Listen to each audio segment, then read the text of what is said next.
क्या इस देश में बेरोजगार आज उस स्थिति में है महंगाई के दौर में कि यहां 4 दिन बैठ सके? है क्या उस स्थिति में? क्या किसी आंदोलन का पर्पज ना जान करके ये जानना या बताना या इसको खत्म कर देना कि ये फंडेड है, क्या हो गया? क्या करेंगे? ये कितने दिन से अपने पास से चलाएंगे? आप सबको ये व्यवस्था देना कैसे संभव हो पाएगा? तो आज कोई आंदोलन इसलिए आंदोलन नहीं है क्योंकि फंडेड है। फिर एक नया आएगा, कोई कहेगा कि ये कांग्रेस की बी टीम है, कोई कहेगा कि ये आम आदमी की बी टीम है। और दुख की बात है कि शिक्षा मंत्री कह रहे हैं कि ये दहशतगर्दों की बी टीम है। तो मैं उनसे पहले तो ये पूछना चाहता हूं कि दहशतगर्दों की ए टीम उनकी है, ये तो बी है ना, एक इसकी है। और हम सब ने सुना है राघव चड्ढा के मुंह से कि ए टीम किसकी है, ये हमने सुना है। अगर इस प्रोटेस्ट में कोई भी नेता आ जाए तो ये कह दिया जाएगा जो ये इस पार्टी के लिए हो रहा है, इससे ज्यादा दुखद कुछ नहीं हो सकता। जब मैं भी आ रहा था तो कुछ लोगों ने मुझे कई सारी चीजें दी कि साहब इन चीजों पे बोलना। कुछ लोगों ने मुझे यह भी कहा, पता है कि अब क्यों जा रहे हो, आंदोलन में दम नहीं है। मैंने कहा तभी तो मेरा फर्ज है कि मैं दम डालूंगा।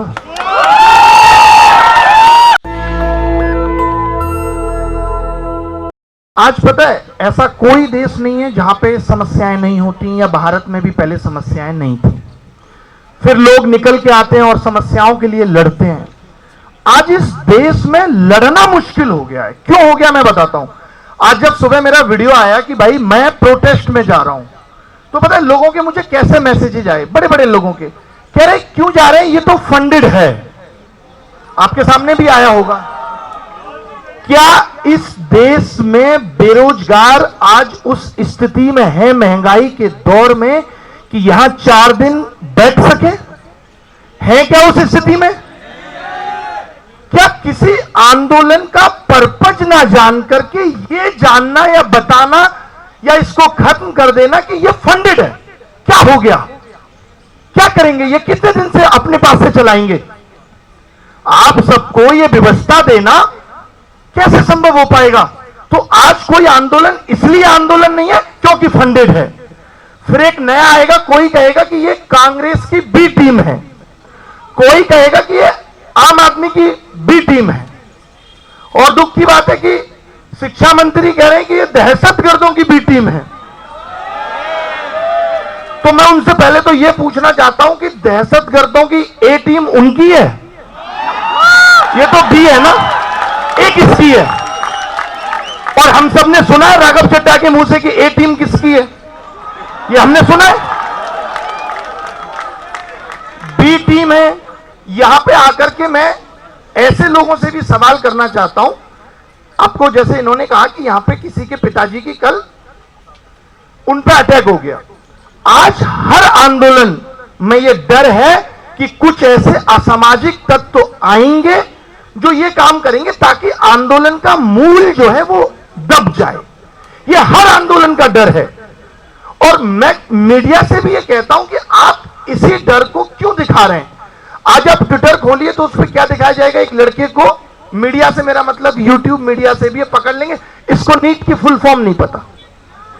मैं तो कहता हूं कि ये अनपढ़ है, लेकिन इसको अपना इलाज तो कराना है ना, तो ये चाहता है देश में अच्छे डॉक्टर बने। इसको नीट की फुल फॉर्म पता है नहीं पता। अगर ये मीडिया उस वक्त होती तो शायद देश को आजादी नहीं मिलती, क्योंकि उस वक्त तो साक्षरता बहुत कम थी, उस वक्त लोग पढ़े लिखे नहीं थे। गांधी जी के आंदोलन में अगर आप लोगों के मुंह पे माइक लगा के पूछते और कहते फ्रीडम की फुल फॉर्म बताओ, फ्रीडम के बाद फायदा क्या होता, तो लोग शायद माइक पे बोलने से डरते, तब तो देश को आजादी नहीं मिल पाती। क्या हर एक ये जो नीट है ना, मैं आपको बताना चाहता हूं, नीट एक रिसेंट में हुआ मुद्दा है, लेकिन ये जो आवाज इन्होंने उठाई है या आप लोग जो आज यहां इकट्ठे हुए हो, ये 5-7 सालों का गुस्सा है जो पिछले 8 साल में 80 पेपर लीक हुए। ये उसका दर्द है। नीट का पेपर ठीक से हो, इसलिए इतने बड़े देश के प्रधानमंत्री को 45 मिनट के लिए रोक दिया जाता है, लेकिन पेपर लीक नहीं रोकेंगे। वो क्यों रोकेंगे? पेपर लीक तो उद्योग है, इससे हमें फायदा हो रहा है, ऊपर तक पैसा पहुंच रहा है। आप बताइए, आपने कभी बिहार के शिक्षा मंत्री को सुना है? आप कहेंगे उनको खुद ही नहीं पता कि वो शिक्षा मंत्री है कि स्वास्थ्य मंत्री है। अगर देश का स्वास्थ्य मंत्री और शिक्षा मंत्री ठीक हाथों में ये जिम्मेदारी नहीं दी जा रही, तो क्या ये नेतृत्व पे सवाल खड़े नहीं करता कि आप किसी को भी उठा के स्वास्थ्य मंत्री बना दे रहे हैं, जिसके खुद के स्वास्थ्य पे सवाल उठ रहे हैं? क्या शिक्षा मंत्री को शिक्षित नहीं होना चाहिए? इस देश के नेताओं को ऐसा लगने लगा है कि ना तो इस देश की शिक्षा व्यवस्था से उनको कोई मतलब है। आप बताइए, आपने कल परसों सुना होगा, उड़ीसा में 1 से लेकर के 8वीं क्लास तक के बच्चों की किताब में 1678 बड़ी गलतियां पाई गई हैं। यार, इन लोगों ने बेसिक शिक्षा जो होती थी 1 से प्राइमरी स्कूल की, जिसमें हम भी पढ़ के निकले हैं, उसके तमाम हजारों स्कूल बंद कर दिए कि बच्चे नहीं आते। ये कह के इनकी खुद की नीति आयोग की रिपोर्ट कहती है कि 9806 स्कूलों में 1 शिक्षक है। आप कौन सा भारत बनाएंगे? अब आप में से ही या आपके जैसे तमाम लोग ये आवाज उठाते हैं, पहले भी ऐसे होता था। वो दिन दूर नहीं है जब हमारी न्याय व्यवस्था में खड़ा हुआ चोर, जब उससे पूछा जाएगा चोरी क्यों की, तो कहेगा 5 साल से कर रहा हूं। तब तो किसी ने कुछ नहीं कहा। बताओ आप, 5 साल से कर रहा हूं, किसी ने कुछ नहीं कहा। ये कौन सा लॉजिक है कि पहले भी ऐसा होता था? अगर पहले भी ऐसा होता था, 70 सालों में देश को लूटा गया था, मैंने सब कुछ मान लिया, उसी दर्द को तो खत्म करने के लिए हमने आपको चुना था कि आप आओगे और हमारे इन दर्दों को खत्म कर दोगे। क्योंकि विपक्ष में बैठ के आपने इतनी खूबसूरत बातें की, महंगाई पे आप बोलते थे, पेपर लीक को उद्योग आप बताते थे, और आज जब आपके हाथ में सब कुछ सही करना है तो आप मूक बने बैठे हैं। उस 45 मिनट में जब प्रधानमंत्री जी खाली थे, तब तो बच्चों का दर्द बयां कर देते। हमने तो कभी मन की बात में युवाओं की बात नहीं सुनी, हमने तो कभी परीक्षा की चर्चा में असली मुद्दों की बात नहीं सुनी। किसको पड़ी है यहां कि ये पसीने में लथपथ होकर के आप या हम यहां आके चीख रहे हैं? किसको पड़ी है? अगर सब कुछ ठीक है तो हम यहां क्यों आते? और आप कह देते हो कि ये बी टीम है इसलिए ऐसा हो रहा है, ये आंदोलन जानबूझ के कराए जा रहे हैं। किसी को नहीं पड़ी साहब, ये दर्द है हमारा, हमें मालूम है। हर जगह नीट का पेपर लीक कर देंगे, 25 बच्चे मर गए साहब।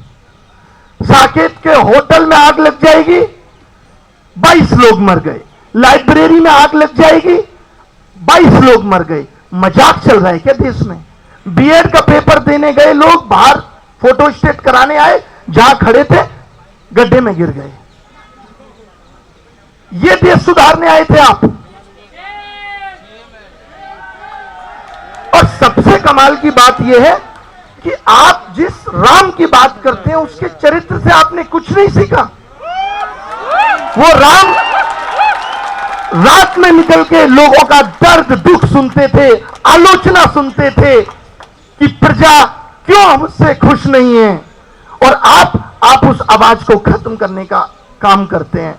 मैं उन लोगों से कहना चाहता हूं जो ट्विटर पे और यूट्यूब पे बहुत बड़े ज्ञानी बने हुए हैं और जो इस आंदोलन की सिर्फ कमियों को निकाल के बता रहे हैं, जैसे आज तुम ये कहते हो ना कि 70 सालों में देश पीछे चला गया, आगे आने वाले वक्त में हम कहेंगे कि 100 सालों में भी देश बहुत पीछे चला गया। चाइना 1980 में हमसे पीछे था और आज देख लीजिए कहां पहुंच गया। मैं ये कहता हूं कि 2014 से पहले कोई विश्वगुरु नहीं बोलता था अपने आप को। 2014 से पहले कोई नहीं कहता था कि 2047 में विकसित भारत बनाना है। ये सब तो सपने आपने हमें दिखाए, और अब आप कह रहे हैं उससे पहले ऐसा होता था इसलिए आप भी ऐसा करोगे। क्यों भाई? ये देश किसी के बाप की बपोती नहीं है, ये देश हम सबका है। कल आपने सुना होगा कि एक सीएम है एमपी के मोहन यादव जी, उनकी संपत्ति कई गुना हो गई है। सोचिए इस देश में इतनी सब चीजें हमारी आंखों के सामने हो रही हैं कि अधिकारी जमीन खरीदते हैं, वो जमीन रातों रात 3200 करोड़ की हो जाती है। अब बताइए जो बैठे लोग सत्ता में, उनको तो सब कुछ पता है, अगर वो इस तरीके से देश कब्जाएंगे तो हमारे आपके लिए बचेगा क्या, हमारे आपके आने वाली पीढ़ी के लिए बचेगा क्या। यहां तो अमीर और अमीर होता जा रहा है, सब कुछ दो आदमी ले लेंगे, अडानी और अंबानी, हमारे आपके लिए कुछ नहीं बचेगा। और उसके बाद अगर आप आवाज उठाएंगे, आप अगर आवाज उठाएंगे तो आपकी आवाज को दबाने के लिए डिफेमेशन किए जाएंगे। पिछले एक हफ्ते में मेरे ऊपर 2 डिफेमेशन केस हुए। मैंने खाली इतना बताया था कि फ्रोजन फूड का दौर चल रहा है, आपको 3-3, 4-4 महीने पुराना खाना खिलाया जा रहा है रेस्टोरेंट्स में, और वो खाना खा करके आप बीमार पड़ेंगे, आप हॉस्पिटल में जाएंगे, हॉस्पिटल में आपको हालात पता है क्या है। भाई एक बात बताइए, आप विकसित बनने की बात करते हैं, विकसित बनने के लिए शिक्षा और स्वास्थ्य 2 सबसे जरूरी चीजें हैं या नहीं। आज आपको यहां इलाज नहीं मिलेगा। पिछले 3 महीने की खबरें सुनाऊं तो आप कहेंगे कि एमपी में HIV का ब्लड चढ़ा दिया गया लोगों पे। यह भारत की स्वास्थ्य व्यवस्था की हालत है। अभी कुछ दिन पहले 5 गर्भवती महिलाएं मर गई, इंजेक्शन में पानी डाल के चढ़ा दिया गया। सोचिए अभी ये खबरें कम हैं, जब ये नीट पेपर लीक से डॉक्टर पहुंचेंगे ना, नीट पेपर लीक से, तब आप ऐसी रोज खबरें सुनेंगे कि फला डॉक्टर ने 1 किडनी निकाल ली, फला ने दोनों निकाल ली। तो ये हम जो देख पा रहे हैं, मैं यहां आया भी इसीलिए हूं, ये बताने की जिस पेपर लीक को हम बहुत छोटा समझ रहे हैं कि क्या कहा जाएगा, नीट में 22-23 लाख लोगों के साथ गलत हुआ, लेकिन इस सिस्टम से अगर नकली डॉक्टर पैदा होंगे, इस सिस्टम से नकली इंजीनियर, ये खबरें हमारे आपके सामने आ रही हैं लगातार कि पुल गिर गया तो किसी नकली इंजीनियर नहीं बनाया होगा, तभी गिर गया। अब नकली पुलिस आएंगी, क्योंकि एसएससी के एग्जाम में धड़ल्ले से चीटिंग हो रही है, तो नकली पुलिस भी आएंगी। क्या ये नेशनल सिक्योरिटी पे खतरा नहीं है? आज इन्होंने कहा कि इतनी बड़ी भीड़ में पुलिस ठीक से व्यवस्था नहीं कर पा रही। क्यों? क्योंकि हमने पुलिस व्यवस्था को कमजोर बना दिया, हमने ध्यान नहीं रखा अपने देश की पुलिस का। ये किसकी जिम्मेदारी थी?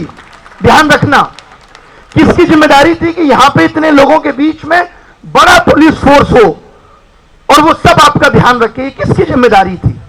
ये इस देश की सरकार की जिम्मेदारी थी। लेकिन सरकार किस पे चली गई? आउटसोर्सिंग पे। 4 साल के लिए आपको आर्मी में सेवा देंगे का मौका मिलेगा। अग्निवीर आपने सुना होगा। आपको रोजगार मेले का सच पता है क्या है? रोजगार मेले में रिपीटेडली सेम लोगों को, ऐसे में तमाम प्रूफ अभी आकर के यूट्यूब पे दिखाऊंगा, भी सेम लोगों को जिसको पिछले साल मिला था, वो जो पत्र देते हैं प्रधानमंत्री जी, सेम आदमी को इस साल भी मिला है। और हमें आपको बाहर से क्या दिखता है? रोजगार मेले में इतने लोगों को तो रोजगार दिया जा रहा है। यहां कॉन्ट्रैक्ट बेस पे नौकरी चल रही है, और वो कॉन्ट्रैक्ट कौन उठाएगा? गुजरात के ठेकेदार। सिर्फ वो कॉन्ट्रैक्ट उठाएंगे, उनको सरकार से 25,000 मिलेगा, और वो आप तक कितना पहुंचेगा? 15,000। उस केस में क्या होता है आपने देखा होगा, कितने लेबर आंदोलन हुआ नोएडा में। क्यों हुआ था? कि ठेकेदार बीच में कमीशन बहुत खा रहा है। और मुझे मोदी जी की 2014 की बात याद आती है, वो कहते थे कट कमीशन करप्शन से देश घिरा हुआ है, हम इसे मिटा देंगे। भाइयों बहनों से ज्यादा कहते थे मित्रों। और उनके मित्रों में वो इमोशन था कि उस मित्रों से हमने उसे मित्र समझ लिया था। और आज जब ये दुख और बेचैनी अंदर है, तब याद आता है कि दुश्मन ना करे दोस्त ने वो काम किया है। ये जो पेपर लीक चल रहा है, ये पेपर लीक एक बड़ा शब्द है, लेकिन पेपर लीक, जो लोग यहाँ पे काफी बुजुर्ग भी आए हैं जिनको पता ही नहीं होगा, सिर्फ देखने आए हैं, मैं उनको बताना चाहता हूं कि ये पेपर लीक उद्योग है क्यों। आप मुझे एक बात बताइए, एक परीक्षा में आपको 100 प्रश्न पूछने और आपको पूरा 1 साल मिलता है, क्या आप वो 100 प्रश्न सही नहीं बना सकते? बना सकते हैं। आप जानबूझ के एक पेपर में 100 में से 20, 25, 30 तक सवाल गलत पूछते हैं और आप कहते हैं कि हर गलत सवाल पे जो बच्चा पेपर देगा उसको एक सवाल पे 100 रुपए देना होगा। आप सोचिए, ये एक एक बच्चे से 3-3 हजार रुपए वसूल रहे हैं। इन्होंने इस एग्जाम सिस्टम को धंधा बना दिया। यहां पे जो हमारे पुलिस मित्र या सीआईएसएफ या बीआईएसएफ वाले जो लोग सेलेक्ट होके आए हैं, उनको मालूम होगा कि कितना दर्द झेल के उनको ये वर्दी मिली है, जबकि वो बहुत अच्छे थे पढ़ाई में, लेकिन हर बार सिस्टम की खामियों के चलते नहीं पहुंच पा रहे थे। इस देश का युवा इस देश की सेवा करना चाहता है, लेकिन आप अगर उसे मौका नहीं देंगे, मौका किसको मिल रहा है? इनके अपने लोगों को मौका मिल रहा है। 15,000 वैकेंसी में पता ही नहीं चलता कि कौन 15,000 लोग सेलेक्ट हुए। हमने कभी, आज सोचिए, मैं जब यहां स्टेज पे आ रहा था, मुझे बोला गया कि पहली लाइन यहां से शुरू करिएगा कि मैं किसी राजनीतिक दल के खिलाफ नहीं हूं। ये क्यों कहना पड़ रहा है, मैं पूछना चाहता हूं। क्योंकि आप कह देंगे ये राजनीति हो रही है यहां पे। चलिए मान लेते हैं पीपर लीक उद्योग को बंद करने के लिए राजनीति हो रही है, तो सही काम के लिए हो रही है या गलत काम के लिए हो रही है? आज अस्पतालों की हालत यह है, आप में से कितने लोग इस बात को रिलेट करेंगे कि जब आपके घर में कोई बड़ी समस्या आ जाए तो फाइनल यह कह दिया जाता है कि अब इसको दिल्ली रेफर करो, एम्स में कह दिया जाता है ना? क्या हम आजादी के 75 साल बाद, जिसको अमृतकाल कहा जा रहा है, उसमें एक हॉस्पिटल ही बना पाए ऐसा कि अब एम्स दिल्ली चले जाइए?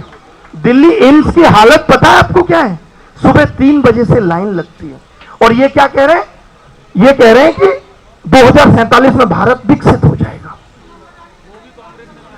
आप लोग कितने लोग नेहरू बिहार में रहते होंगे? कोई रहता है? गांधी बिहार में रहते हैं? आप मुझे बताइए, अगर उसकी किसी बिल्डिंग में आग लग जाए तो बचना मुश्किल है? कोई नहीं बचेगा। आप भारत को विकसित बनाने की बात कर रहे हैं और आप दिल्ली के कोने को विकसित नहीं बना पा रहे।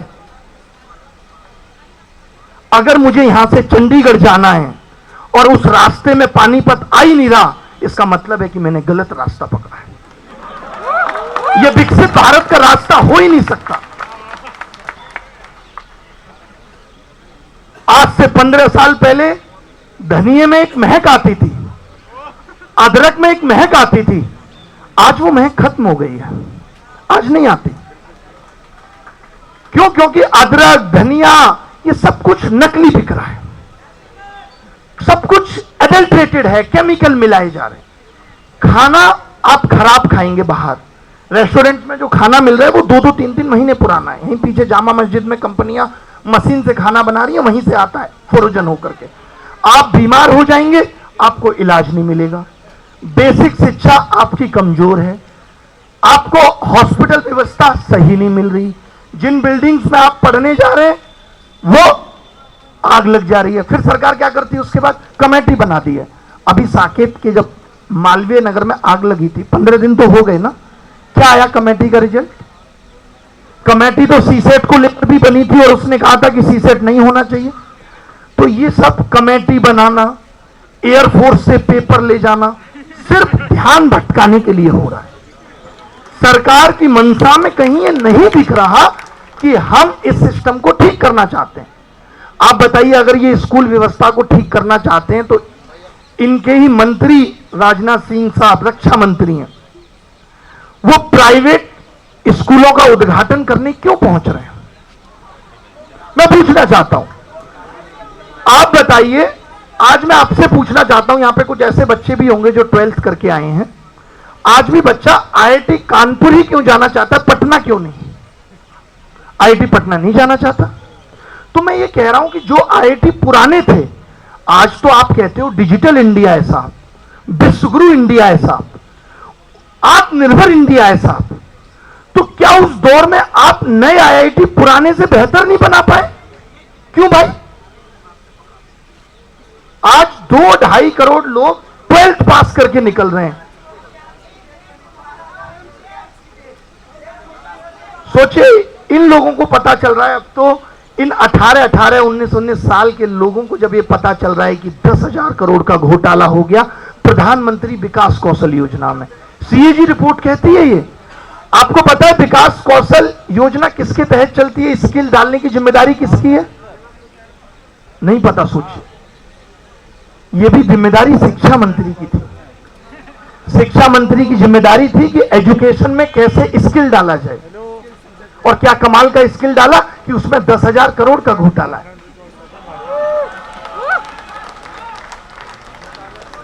आप एक आदमी मुझे बताइए जो अपनी जिम्मेदारी ठीक से निभा रहा है। अब आप कहेंगे कि साहब पढ़े लिखे लोग कम हैं।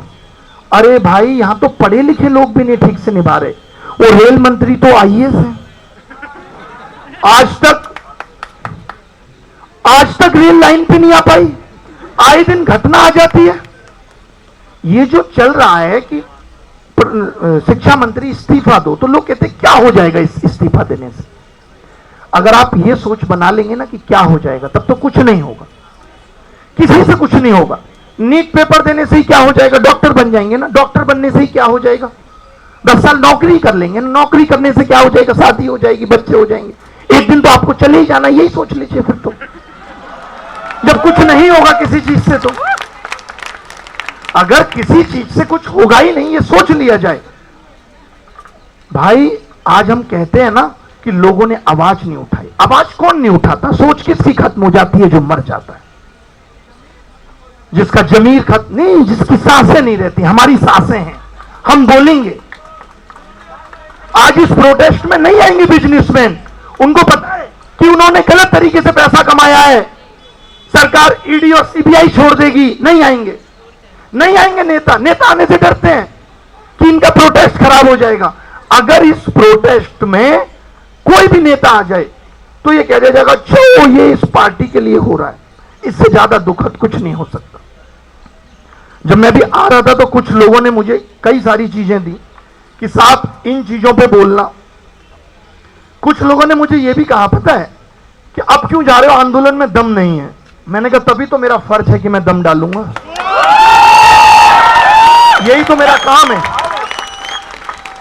कि अगर युवाओं की बात हो रही है, अगर मुद्दों की बात हो रही है, अगर उन चीजों की बात हो रही है जो देश का भविष्य है, जिससे भारत एक विकसित नेशन बनेगा, राष्ट्र का निर्माण होगा। आज लोगों को क्या प्रॉब्लम है? ये जेन जी जनरेशन आ गई है, नहीं, अजीबोगरीब करती है। ये वो जनरेशन आपको अजीबोगरीब लगती है।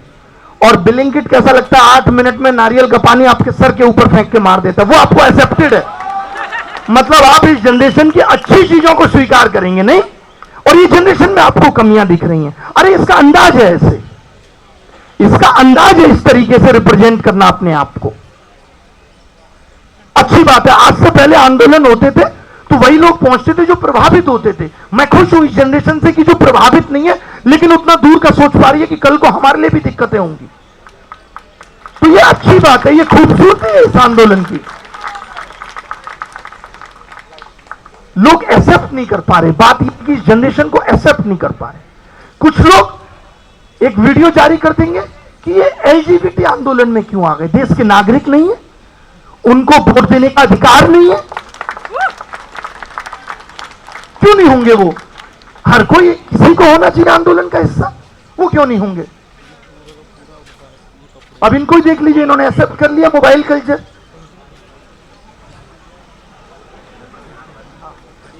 पानी, थोड़ा पानी वानी पी लेंगे, थोड़ा भी बोलेंगे, 10-15 मिनट है अपने पास आराम से, क्योंकि बहुत चीजों पे बात करनी है। मैं चाहता हूं कि इस मंच की आवाज दूर तक जाए, दूर तक जाए।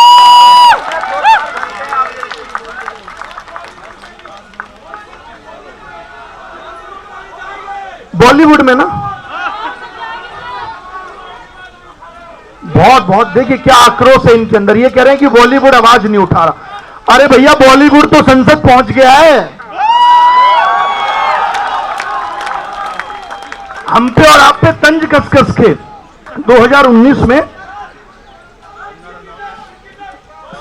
सबकी बात होगी यार। आपका जज्बा देख करके मेरा खून और खोल रहा है। 2019 में जब चुनाव हुए तो यह कहा गया कि 2 करोड़ लोगों को रेलवे में नौकरी मिलेगी। 2 करोड़ लोगों को रेलवे में नौकरी मिलेगी। बड़ा खुश हुए हम और फॉर्म भरा लिया गया। 3 करोड़ लोगों ने फॉर्म भरा, सोचिए। और सबसे 500 रुपए लिया गया कि आप 500 रुपए दीजिए, जब आप पेपर देने आएंगे तो आपका 400 वापस कर दिया जाएगा। पेपर हुआ 3 साल बाद, और वो भी तब जब तमाम ट्विटर आंदोलन चलाने पड़े, जिसमें कंगना ने कहा था कि ये लोग बंदर हैं। मैं मतलब यही बड़ी हैरानी होती है कि कुछ कोई आकर के बंदर कह देता है। अरे हम में फुर्ती है, वो बहुत फुर्तीला होता है बंदर। तुम हमें जमीन से उठा लोगे, हम पेड़ पेड़ पे चल के भागते रहेंगे। अब आ गया, अब एक बयान आया सीजीआई साहब का, जब कि कॉकरोच है इस देश का युवा। कॉकरोच तो गंदगी में ही होता है, और तुमने उस सिस्टम को इतना गंदा बना दिया तो कॉकरोच तो आना ही था। तुम जिम्मेदार हो इसके लिए। आज एक समस्या नहीं है, आपके साथ गलत हो जाएगा। कितने सारे बच्चे ऐसे हैं, मैं दिन भर के 1000 मेल पढ़ता हूं, और यह काम मैंने 5 साल पहले ही छोड़ दिया था। बहुत सारे लोग मेरे बारे में भी ट्विटर पे लिखते हैं, अगर ये आवाज उन तक पहुंचे वो कहते हैं इसका भी कोचिंग जल्दी बंद होगा। मैंने 6 साल पहले खुद बंद कर दिया था। ऐसे से कमेंट आते हैं, लोग ऐसे डराते, बोले तुमको ये सरकार छोड़ेगी नहीं। क्यों नहीं छोड़ेगी भाई? पहले पकड़ो तो सही। छोड़ेगी नहीं तो मतलब व्हाट सेंस की छोड़ेगी नहीं? मैं गलत कर रहा हूं? अगर पेपर लीक हो रहा है, सरकार नहीं देख पा रही ना, बच्चों की आंखों में मरते हुए सपने तो मैं देख रहा हूं। मेरे पढ़ाने की सार्थकता क्या है? मैं क्यों पढ़ाऊं? मैं आपको पढ़ा के, यानी जो काम सरकार कर रही है वही मैं करूं, कि आपके साथ गलत होता है, बस मुझे पढ़ाने से मतलब है, मैं अपना काम करूं। कौन कर रहे हैं अपना काम? वित्त मंत्री कर रही है अपना काम, तभी महंगाई यहां तक पहुंच गई। शिक्षा मंत्री कर रहे हैं अपना काम, हर तीसरे महीने तो चुनाव कराने चले जाते हैं। शिक्षा उनके ट्विटर से लेकर के जिंदगी में कहीं कोने में पड़ी है। वो तो अब इतना प्रेशर बनाए तो 1-2 इंटरव्यू देने लगे हैं, उसके लिए भी उनको अच्छा स्क्रिप्ट राइटर रखना चाहिए। उलूल जुलूल बातें करते हैं कि दहशतगर्दों की बी टीम, दहशतगर्दों की बी टीम। मैं ये मान रहा हूं, मुझे इससे खुशी हुई कि कम से कम उनके अंदर दहशत तो आई, बी टीम से ही आई, लेकिन दहशत आई तो सही, बोलने पे मजबूर तो हुए। ये जो इस्तीफे वाली बात है, बहुत लोग ये कहते हैं कि यार इस्तीफा क्यों? अरे हम ये चाहते हैं कि इस चीज का शुभारंभ हो। क्या लगता है कि अभी हम धर्मेंद्र प्रधान का इस्तीफा मांग रहे हैं? एक बार 2 तो सही, फिर हमारी लिस्ट बहुत लंबी है। हमारी लिस्ट बहुत लंबी है, हम बहुत लोगों से मांगेंगे। होगा भाई। जब आए दिन खाने में मिलावट की खबरें आती हैं, फूड फ्रोजन खिलाया जा रहा है, नकली पनीर पकड़ा जा रहा है, नकली मावा पकड़ा जा रहा है। आज आप जिम जाएं और जिम वाला कहते प्रोटीन ले लो, तो आपके दिमाग में आता है यार प्रोटीन में तो लेड पाया गया था, पता नहीं क्या होगा, लेना चाहिए कि नहीं। हर मोड़ पे हम लोग डर में जी रहे हैं, हर मोड़ पे। तब जाके पता चलता है कि फसाई कौन देखता है? नड्डा साहब देखते हैं, जिन्होंने प्रधानमंत्री के चेहरे के अलावा कुछ देखा ही नहीं।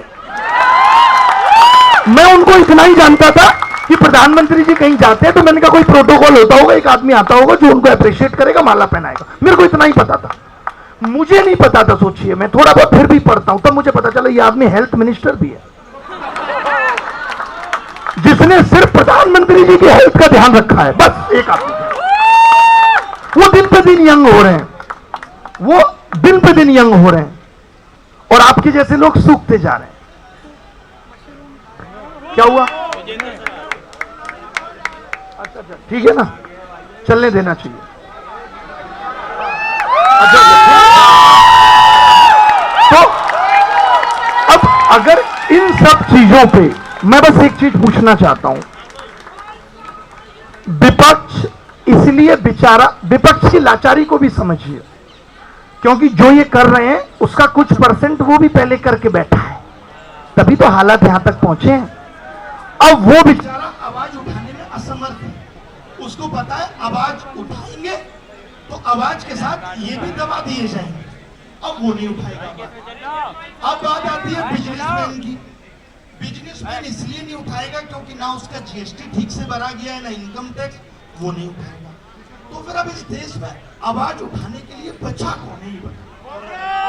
नेशनल दस्तक की आपसे गुजारिश है कि अगर इसको बचाना चाहते हैं तो नेशनल दस्तक को सब्सक्राइब करने के लिए रेड कलर के सब्सक्राइब बटन को दबाएं, फिर बेल आइकन की घंटी दबाएं। नेशनल दस्तक को बचाने के लिए बहुत जरूरी है कि हर खबर को शेयर करें, लाइक करें, कमेंट जरूर करें।